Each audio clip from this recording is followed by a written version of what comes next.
Hi everyone, this is Victor Bhardwaj and welcome back to a new video. तो दोस्तों, आज की इस वीडियो को स्टार्ट करने से पहले मैं आप सबको बहुत बहुत शुक्रिया अदा करना चाहता हूं, क्योंकि जो सपोर्ट आप लोगों ने लास्ट वीडियो में दिखाया कमर्शियल प्रॉपर्टी में, कि उसमें जो शेयरिंग और जो कमेंट्स आप लोगों ने किए, दैट वाज फैबुलस। मतलब वो देख के लगा कि यार, मतलब अब नेक्स्ट वीडियो आने चाहिए।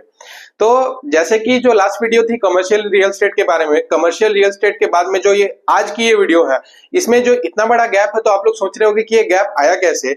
तो यार, मैं आप सबको ये बताना चाहता हूँ कि एज यू नो कि मैं बहुत सारे बिजनेसेस में इंक्लूडेड हूँ, बहुत सारे बिजनेसेस राइट नाउ, जैसा कि I am running 3 parallel startups. तो उसके बेसिस पे बहुत ट्रैवलिंग होती है मेरी, तो इसलिए यार टाइम नहीं मिल पाता है वीडियोस लाने का। ऑल्दो आप लोगों के जो कमेंट्स आ रहे थे कि वीडियोस के लिए, तो मैं नहीं आ पा रहा था, लेकिन लकीली आज मैं अपने होम टाउन में हूँ। और जैसा कि आप देख सकते हो कि ये मेरा पुराना सेट, मैं पुराने सेट पे अभी हूँ। तो इसलिए मैं सोचा कि जैसे कमेंट्स आ रहे थे, इंस्टाग्राम पे मैसेजेस आ रहे थे कि रियल स्टेट में तो जो दो टाइप की प्रॉपर्टी थी, एक कमर्शियल प्रॉपर्टी थी और एक रेसिडेंशियल प्रॉपर्टी थी।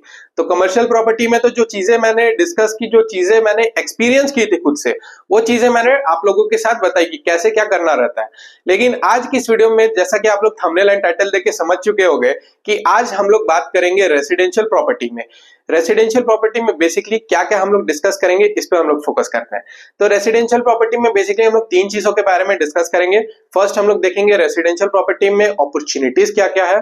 सेकंड हम लोग देखेंगे कि रेसिडेंशियल प्रॉपर्टीज में आप कैसे सोर्स ऑफ इनकम को जनरेट कर सकते हो। And the third and foremost thing, हम लोग देखेंगे कि इससे आप कैसे अपने बहुत सारे और भी अपॉर्चुनिटीज को अपना आउटकम निकाल सकते हो। तो इन सब चीजों के बारे में यार बिना देर के हम लोग आज की इस वीडियो को स्टार्ट करते हैं। तो लेट्स सपोज करते हैं कि आपके पास कोई कैपिटल है, अच्छी खासी कैपिटल है। अब उस कैपिटल को आप सोच रहे हो इन्वेस्ट करने का, किसमें? रेसिडेंशियल प्रॉपर्टी में। तो रेसिडेंशियल प्रॉपर्टी, अब हम लोग समझते हैं रेसिडेंशियल प्रॉपर्टी होती क्या, थोड़ा सा इस पर हम लोग गौर फरमाते हैं। तो रेसिडेंशियल प्रॉपर्टी बेसिकली ये वो प्रॉपर्टी होती है जिसमें आप रहते हो, जैसे कि घर हो गया, जैसे कि ये घर है, ये क्या है? रेसिडेंशियल प्रॉपर्टी है। तो इसको हम लोग रेसिडेंशियल प्रॉपर्टी बोलते हैं। कमर्शियल प्रॉपर्टी को हम लोग सिंपल समझे लास्ट वीडियो में कि कमर्शियल प्रॉपर्टी वो प्रॉपर्टी होती है जिसमें हम लोग लाइक कुछ बिजनेस करते हैं, कुछ ऑफिस रहता है, कहीं पे कुछ वर्क करते हैं, जिसमें से कुछ कमर्शियल काम होता है। और रेसिडेंशियल प्रॉपर्टी मतलब जिसमें हम लोग रहते हैं, उसको हम लोग रेसिडेंशियल प्रॉपर्टी बोलते हैं। जिसमें फैमिली रहती है, वो रेसिडेंशियल प्रॉपर्टी होती है। अब लेट्स सपोज करते हैं कि कुछ कैपिटल है 1 CR। अब वो 1 CR की कैपिटल आप लोग इन्वेस्ट कर रहे हो किसी एक रेसिडेंशियल प्रॉपर्टी में। उस रेसिडेंशियल प्रॉपर्टी में जब आप इन्वेस्ट कर रहे हो, तो उसमें क्या होगा कि इस पे आप लोग समझते हैं। उसमें 2 चीजें आपको मिलेगी। पहला है पैसिव इनकम। आपने इन्वेस्ट किया, अब इन्वेस्ट करने के बाद में आपने उसको रेंट पे लगा दिया। रेंट पे लगाने के बाद में आपको 2 चीजें मिलेगी, एक पैसिव इनकम एंड सेकंड है उस प्रॉपर्टी की जो वैल्यू होगी, वो वैल्यू भी इंक्रीज होगी। तो यहाँ पे 2 बेनिफिट यहाँ पे मिल गई कि आपने इन्वेस्ट किया, इन्वेस्ट करने के बाद में वहां पे सॉरी, आपने इन्वेस्ट किया, इन्वेस्ट करने के बाद में वहां पे आपकी एक पैसिव इनकम की सोर्स जनरेट हो रही है। एंड पैसिव इनकम की सोर्स के बाद उस वैल्यू, मतलब वो प्रॉपर्टी की वैल्यू भी इंक्रीज हो रही है।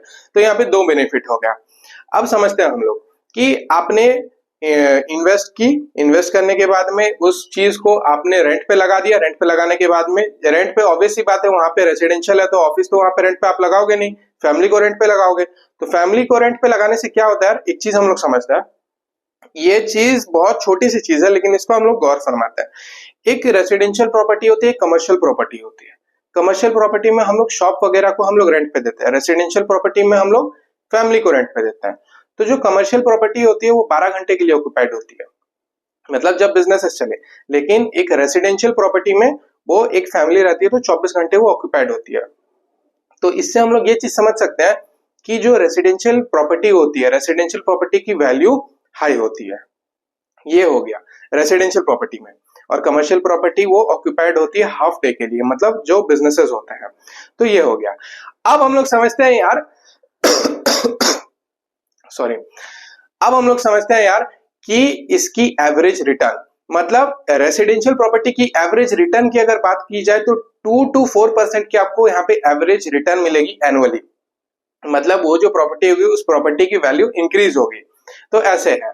तो इससे यार हम लोग समझ सकते हैं कि जो कमर्शियल प्रॉपर्टी होती है और जो रेसिडेंशियल प्रॉपर्टी होती है, तो कमर्शियल प्रॉपर्टी से ज्यादा वैल्यूएबल है रेसिडेंशियल प्रॉपर्टी, क्योंकि रेसिडेंशियल प्रॉपर्टी जैसा कि अभी हमने एवरेज रिटर्न की बात की, एवरेज रिटर्न ज्यादा है, रेंट पे वो चीज लग सकती है, तो ये सब चीजें हो गई।